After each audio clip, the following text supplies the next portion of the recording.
Howdy folks, and welcome back to World of Tanks with the mighty Jingles, and I've got a bit of a rarity for you today. This is a brand new Tier 8 Chinese premium tank. It's the 59 Patton.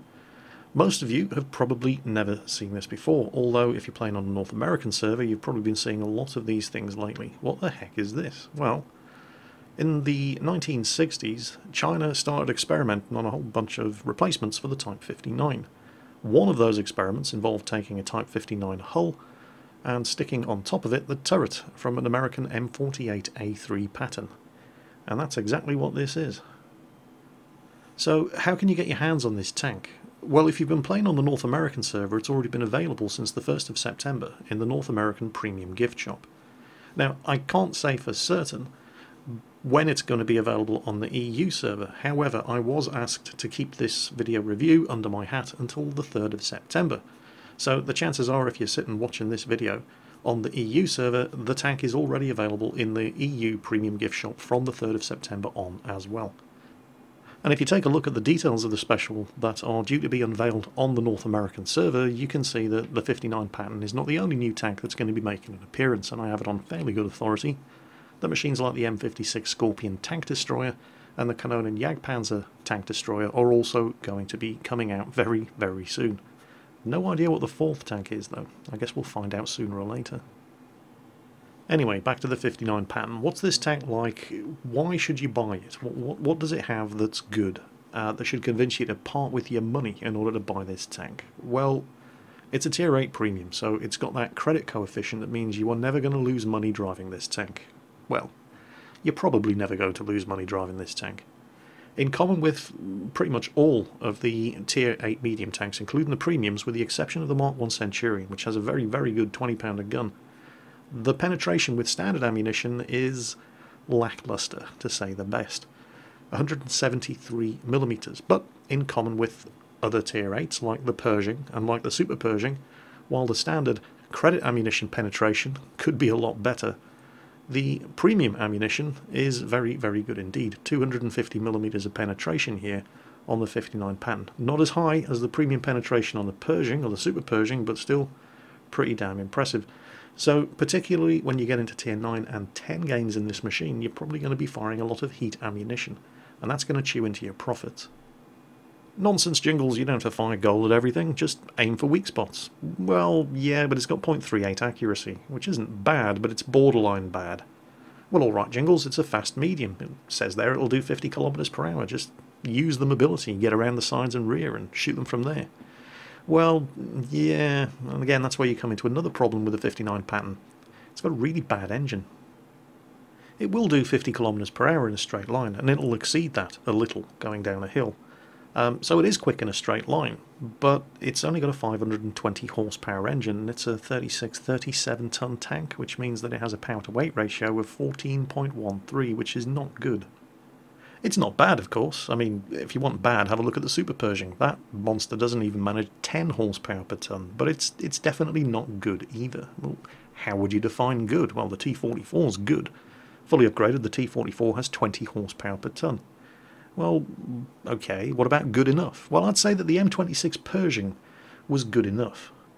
If you're talking about using the mobility of a medium tank to outflank and get around the sides and rear of a heavy, then a tank like the M26 Pershing is just about good enough. It certainly could be better, and I'm sure a lot of Pershing drivers wish it was a little bit better, but it's good enough. And the Pershing has got 2 horsepower per ton better than the 59 Patton. So, as far as speed and manoeuvrability on the 59 Patton are concerned, I'd have to say it was just about borderline acceptable, but it's going to get you into trouble. In fact, when you see some of the replays that are coming up, you're going to see a 59 Patton attempting to off-road circle strafe a stationary KV-4 and only just managing to pull it off. But more on that later. So, it doesn't sound particularly inspiring so far, Jingles, other than the good penetration on the premium ammunition. I mean, is there nothing to recommend this tank? Well, actually, yes there is. There are actually 2 things about this tank that are very, very good, and the first thing is the gun depression. And this is going to be particularly exciting for Chinese medium tank drivers, who, generally speaking, have terrible gun depression. This is an American turret on a Chinese hull. It's got 9 degrees of gun depression, which is absolutely fantastic. And the other good thing about the 59 Patton is that it's very, very well armoured, at least from the front. The stats in the garage tell us that the hull is 100mm at the front, 80 at the sides and 45 at the rear, and the turret is 177mm at the front, 76 at the sides and 50 at the rear. But of course this is World of Tanks garage stats, and they tell dirty great big lies, or at least they don't tell you the whole truth. So we're going to head over to worldoftanks.gg and we're going to take a look at the armour viewer, and you're going to see a few things that might surprise you. You'd think that 100mm of armour would not be homogeneous all over the front of the tank. Well, you'd think that and you'd be wrong, because it is actually 100mm of armour all over the front of the hull, the upper glacis and the lower glacis. The lower glacis is not a weak spot on this tank. It's also 100mm thick, and it's very, very well sloped. So that's going to come as a surprise at people that try to shoot you in the lower glacis and expect to penetrate easily. The other surprise is that there is an armour hole of some kind behind the gun mantlet, but it's not very big and it's right around the gun. Now, I'm not going to recommend attempting to shoot for the armour hole behind the gun mantlet, because you're probably going to hit the gun mantlet, or you're going to hit the gun. And if you hit the gun, well, you'll knock the gun out, but you won't do any damage to the tank. The rest of the gun mantlet is practically impenetrable. Its effective thickness is around about 400mm, so yeah. Even in a tier 10 game, if somebody hits your gun mantlet, it's not going to go through. As for the rest of the frontal turret armour, it's not 177mm uniform thickness. As you can see, looking at the collision model here, the red zone there is 177mm thick, but it's rounded and sloped, and the rounding and sloping increases as the actual thickness of the armour decreases the further towards the rear of the turret you go. Which is basically a very long and complicated way of saying don't shoot at the front of the turret of this tank because it's going to bounce. Especially since you don't need to, just shoot this. The machine gun turret on the top is only 76mm thick. It's your traditional weak spot, and it's absolutely huge and almost impossible to miss. Or at least you'd think so. You're going to see in one of the replays multiple tanks with really, really big guns just keep shooting into the gun mantlet and the front of the turret, when they could have killed this thing easily just by shooting into this obvious weak spot on top. I suspect this is a tank that's going to do very, very well at first, in the same way that the Super Pershing did. Everybody said the Super Pershing was overpowered when it first appeared because they didn't know how to penetrate the front of the tank. But once they realise where the weak spot is, and you'd think it wouldn't take them long to do it because it is pretty bloody obvious, I suspect that the success rate that people have with this machine is going to start tailing off rather dramatically. So, what else do you need to know? Well, the traverse speed is actually very, very good, 46 degrees per second. It just lacks power when it's moving and turning, which is all down to that relatively weak engine. The turret traverse is also very good. Again, on paper, this is the kind of tank that looks like it would be a fantastic dogfighting medium, but it's just let down by that relatively weedy engine. The view range is perfectly acceptable, 370 meters, although you may wish to consider investing in coated optics for this machine. The signal range, bad. 525 meters is very, very bad. On some of the bigger maps in World of Tanks, when you're on one side of the map and the rest of your team are on the other side of the map, they're just not going to be visible on your map. You're not going to be able to remain in communication with them. As far as equipment setup is concerned, as you can see, I've gone with the gun rammer, which is standard. I've also gone with ventilation, although you may wish to consider going with coated optics, because again, 370 meters view range is fine, but it's absolutely nothing spectacular. One piece of equipment that you definitely need on this tank, at least in my experience, is the vertical stabilizer, and you'll see why in the first replay that I'm going to show you. Speaking of which, let's get on with the replays and see this thing in action. This is Hellfire 29. He's driving his 59 Patton in a tier 8 match on Muravanka. In case you're curious, yes, I have actually played the 59 Patton. I couldn't get a game in it good enough to bother putting up on YouTube. Luckily, a bunch of you have already been playing this tank on the North American server and you've sent these replays in. How can you tell us the North American server? Well, they're driving 59 Pattons, but also watch the chat. There's something, let's say, unique about the chat during battle on the North American server. The amount of trash talking that goes on is very, very amusing. And it's proper trash talking, it's not just people whining and bitching like you get in the EU server. And also it's all in English, so you can understand it. Although occasionally some Spanish creeps in as well. Anyway, Muravanka. Obviously, Muravanka had a bit of a facelift a couple of patches back, and it badly, badly needed it, particularly over on this end of the map, the area formerly known as the Magic Forest, or the Forest of Fail. this forest would be infested with camping tank destroyers from the team that started on the north, and the team that started on the south would all cluster at the edge of the forest, on that little hill that used to be down there. And they'd all sit there looking at each other going, "Go on then, you first." And whoever was brave or stupid enough to go into the forest first, nobody would back them up. Instead, they'd all just sit there on that little hill at the back. The guy that went in first would die in a blaze of gunfire from the tank destroyers.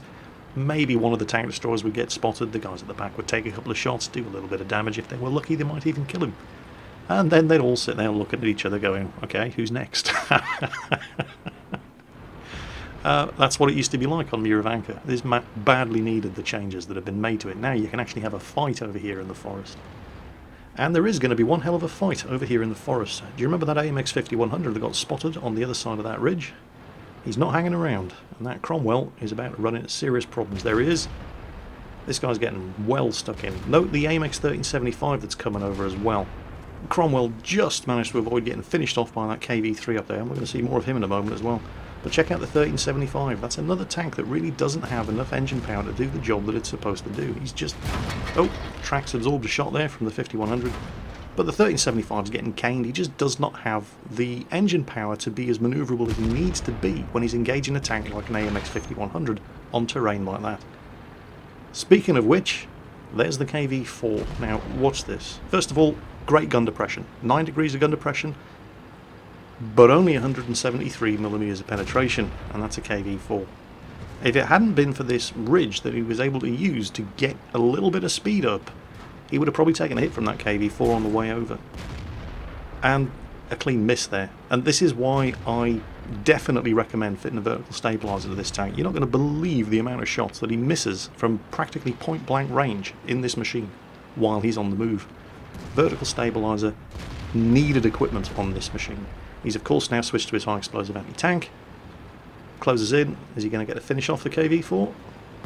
Yep, he does. And now the KV3. The Tiger P probably can't believe he's still alive. Well, he didn't finish off the KV3, but he has other problems. It's an SU-152. Who's he going to shoot at? He's still got the heat loaded, and it misses. SU-152, barely 100 meters away. The tank wasn't even moving that quickly, and again, look at the terrible, terrible engine power as he's struggling to catch up with a reversing SU-152. If this guy had been using the 152mm howitzer, he would have probably blown his tracks off, done some damage, and he would have gotten to shoot him again before he finally managed to crawl around behind him and finish him off. Of course, when you're not trying to do things like go up and down rises and turn, you can get a decent head of speed on this tank. You'll reach that 50 km/h without too much trouble, providing you're on level ground and there are no obstacles in the way. While he's heading around the flank and trying to sweep around the rear of that big old cluster of enemy tanks over on the west, just have a look at what they're facing. There's nothing up there. He's yelling for help now, as well he should.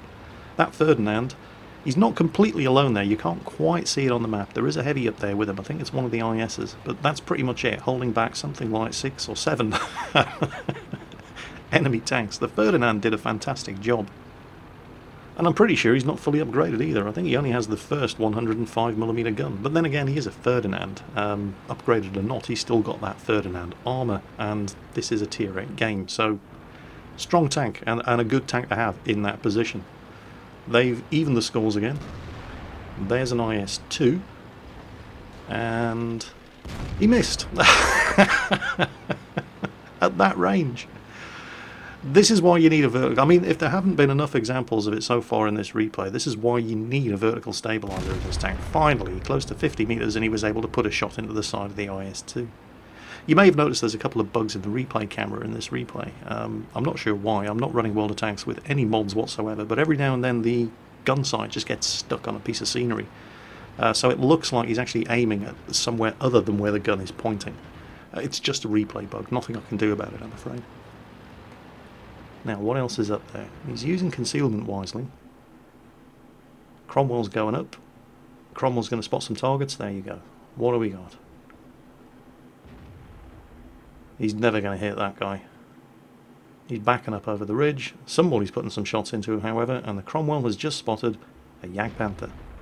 Oh, he's hit and killed the Jagdpanther. That's this gun, though, isn't it? The targets that it shouldn't miss, it misses. targets that are at extreme range and on the move, no problem. RNG at its finest. Okay, well there's only one thing left, a Rheinmetall Borsig. And he's not going to have moved far from where he was last spotted. He's going to be down here in this bottom southwestern end of the map somewhere. It's just a question of who finds him first, or who he finds first, because it is a Rheinmetall Borsig. 128 or 150mm gun, capable of doing a lot of damage. Providing you're not auto-aiming. What's this? Hellfire gives him the side of the tank. Where does he shoot him? In the gun mantlet. Which has 400mm of effective armour. Auto-aiming. It's for winners, isn't it? There it is. Yep, you can see the impact in the gun mantlet. Just, there you go. Yeah, what a pro. This is what I mean. Anytime a new tank comes out that's got any kind of effective armour on it, even if it's only at the front, nobody has a clue where to shoot it, and so they all complain that it's overpowered. It's not overpowered. I mean, you've got this 76mm armoured machine gun turret on top, and he gave you the side of the tank, but if you're going to insist on shooting it in the gun mantlet, don't complain that the tank's overpowered. And if you're not convinced and you require further evidence, then Morthan here is going to be all too happy to provide it. He is obviously also in the 59 Patton. It's also a tier 8 match, except this time we're on the Siegfried line. It's a straightforward standard battle, there's none of that assault or encounter rubbish, and he's going to take this thing street fighting. Which may seem like an unusual thing to do in a medium tank, but the frontal armour on this thing, 100mm all over on the hull, lower and upper glacis, and it's very well sloped. And you've already seen how tough the gun mantlet in the front of the turret can be. You'd think that such an obvious gaping weak spot like that machine gun turret on the top of the turret would just be a massive shell magnet. But at least for the immediate future, the 59 Patton is enjoying what I like to call new tank syndrome. People have absolutely no idea what to do when they see a new tank. They've never shot at it before, they've never been shot at by it before. It's a lot like seeing a transvestite for the first time. Bear with me, this is going to make sense. Oh, there you go, he's just bounced his first shot on the front of the turret. Eddie Izzard actually does a very, very funny sketch about walking into a newsagent shop in drag. What's this got to do with tanks, Jingles? No, it's going to make sense. Hang on, just wait. Just wait, by the way, while he's putting shot after shot into the commander's hatches of these tanks in front of him, and they all keep planting shots in the front of his turret. But it's new tank syndrome. It's like when you see a transvestite for the first time. Transvestite walks into a newsagent, wants to buy a packet of crisps. Newsagent looks up. Oh my god, it's a man in a dress. Never been in this situation before. No idea what to do. Quick, Brain, need a suggestion. Brain says, sellotape all of the newspapers together. Fantastic, I'll do that. What? What do you want? What do you want in my shop? Transvestite says, I just want to buy a packet of crisps. What, you eat crisps? I'd have thought you wanted to shag crisps. It's like that when you see a new tank. No matter how obvious the weak spot is, people just suffer a sudden rush of shit to the brain and they keep firing right into the middle of your turret. That happens time and time and time again, and there it is again in this match, and there it is again. This IS-2 could have killed him by now, as well as the WZ-111 at the back there, and there it is again. It's like, oh my god, a new tank, what do you want? New tank syndrome. It's like seeing a transvestite for the very first time. Or, well, you know, it could just be that they really, really suck. Either is entirely possible. Okay, here we go, some proper street fighting. Side scraping should work reasonably well in this tank, actually. I mean, it's got 80mm of side armour, and the tracks seem to absorb a lot as well. At least in a tier 8 game like this. You don't want to be side scraping in a tier 10 match, oh no. And you don't want to be doing this in any kind of match. IS-6 on the enemy team there just came around the corner, exposed his inside drive wheel, and now Morthan can just keep doing this over and over and over. You'll note that the gun turret of the IS-6 is on the other side of that building. He can't actually shoot Morthan. All he can do is shoot at this IS-6 on Morthan's team over on the right hand side there, and Morthan can just keep doing this over and over and over. The IS-6 had either used or was too cheap to bother packing a repair kit, and so he just sat there and died. IS-6 taken care of, he advances, kills the Panther. There's a Pershing down the end of that road. There's also a KV-2 over to the right, but he's using the wreck of the IS-6 as concealment from the Pershing. Sorry, not the Panther, he's just killed the Panther. Oh, careful, you don't want to get hit in the flank by that thing. What's he looking for now? The Pershing's retreating. Oh, there's a Hellcat around there as well. I'm pretty sure more than is using a vertical stabiliser, and I'm pretty sure Hellfire 29 in the previous match wasn't, but that wasn't actually a very well aimed shot. He was actually aimed into the corner of the building. So, unsurprisingly, that one didn't hit. But this one does. So he's nailed the Hellcat. And there's a VK down there. KV2 is still around the corner on his right, but he's leaving the KV3 to go around after him as he looks for a shot at this VK361H. He's not getting the shot though. He just bounced another shot from something. Was that a box tank? Was that an SU-100Y? I think it was. Puts another shot into the Pershing. KV3 is not doing too well against that KV2. Backs up so the KV2 can't shoot him, and he can finish off the VK361H. Bounces another shot from the Pershing. Yep, SU-100Y kills him. Pershing is going to take another go. His tracks absorb it. And this is where he takes his first proper hit, and it's a big one. Finishes off the Borsig, takes another hit from the rear there from the KV2. 2 hits in rapid succession. Borsig, obviously using the 150mm gun, sets him on fire, does all kinds of damage. He'd already used his repair kit. Now his engine's damaged. And since right before he got hit, he used his repair kit to get his tracks back up while he was getting shot at by the Pershing, that engine's going to stay damaged. And if you thought this was a sluggish tank with a fully intact engine, you ain't seen nothing yet. Bear in mind he's driving on a road. Right? The driving surface does not get any better than this in World of Tanks, and he struggles to go over 22 kilometers per hour. He's on his 7th kill, and the scores are even. Imagine how bad a loss this would have been for his team if he hadn't been playing. He's leaving the Pershing to the rest of his team. He's going after the Stuart and Mill, which seems like the logical choice, although he needs to be careful because the Stuart Mill has a very nasty gun as well, and very, very good gun depression. There goes the Pershing. More than very nearly gets capped in the side of the turret as he's looking to get a shot on that Pershing before he died. The Stuart Mill up there, probably, judging by the speed of his reload as he fires again and nails that SU-152, probably had the 105mm gun rather than the 128. But Morden's able to put a shot into him and finish him off for his 8th kill. And now the only thing left is an LTTB. There's an IS-6 on his team trying to shepherd him into position.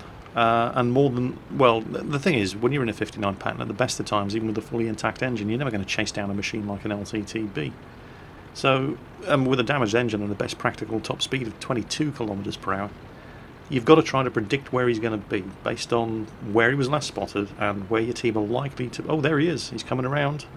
44 degree per second turret traverse. No, not quite. But he's running right into the IS-6. He probably doesn't know he's there. IS-6 plants a big one into him. He's now a one-shot kill. Can we get 9 kills? Oh, yes we can. And that's the value of the vertical stabiliser right there. Not a bad result. 9 kills. And you won't believe how much damage his armour prevented during the course of this match. Have a look at the post-battle stats. Ace Tanker, Radley Walters Medal, and Top Gun. Ace Tanker, it's a new machine. This is the first week it's been available. There are going to be a lot of people getting Ace Tanker in this machine. But that would have been an Ace Tanker regardless of the circumstances. Now, as far as damage done was concerned, not bad at all. 3,300 damage done. He did not get high caliber. That particular accolade went to the Rheinmetall Borsig, which was the first and almost the only tank on the enemy team to do any damage to him. The Rheinmetall Borsig only fired 7 shots, 6 of them hit, all 6 of them penetrated, and he did over 4,000 damage. 150mm gun, almost certainly firing high explosive anti-tank ammo. But yeah, decent game for the Borsig, and it's just a shame he had to lose. But have a look at the amount of damage that Morden blocked with his armour in that game. 1,960 damage blocked by armour. And the overwhelming majority of the shots that hit him and bounced could easily have killed him if people had just aimed at that obvious, massive, glaring weak spot, the machine gun turret, which only has 76mm of armour right on top of the tank. But it's new tank syndrome, or at least it is for Morden. It certainly wasn't when I was playing this thing on the live server, on the review account that Wargaming gave me. It seemed like every time somebody shot at me, a hole appeared in that machine gun turret on top of the tank. I suspect that this machine, the 59 Patton, is going to be the kind of tank, like the Super Pershing, that does very, very well against noobs. People who just have absolutely no idea what they're doing and refuse to learn from their experiences. The Super Pershing was considered overpowered when it was first introduced into the game, until everybody realised that if you shoot at the trunnions on top of the turret, you'll penetrate it every time. All that space armour on the front means nothing when you've got a weak spot like that on top of the tank, and the weak spot on the 59 Patton is even bigger and easier to hit. Nevertheless, the 59 Patton is not a bad tank. In fact, I think it's a perfect premium tank. It's not bad, but it's certainly not great either. Which is, in my opinion, at least where a premium tank should be. And it does have one thing going for it that's going to be very, very attractive to Chinese medium tank drivers. It's got fantastic gun depression. 9 degrees is way better than any other Chinese medium tank. And Chinese medium tank drivers aren't exactly spoilt for choice when it comes to premium tanks. You've got the Type 59, which pretty much nobody can get these days unless they win a competition or a giveaway. And then you've got the T-34-3, and the less said about the T-34-3, the better. It's probably one of the worst tanks in the world, so yes, the 59 Patton is probably going to be very, very popular with Chinese medium tank drivers. And if you're watching this video on the day it's been released, it's been available on the North American server for the last 2 days, and it should be available on the EU server premium gift shop today. You pays your money, you takes your chance. That's it for today, folks. Hope you enjoyed the video. As always, take care, and I'll catch you next time.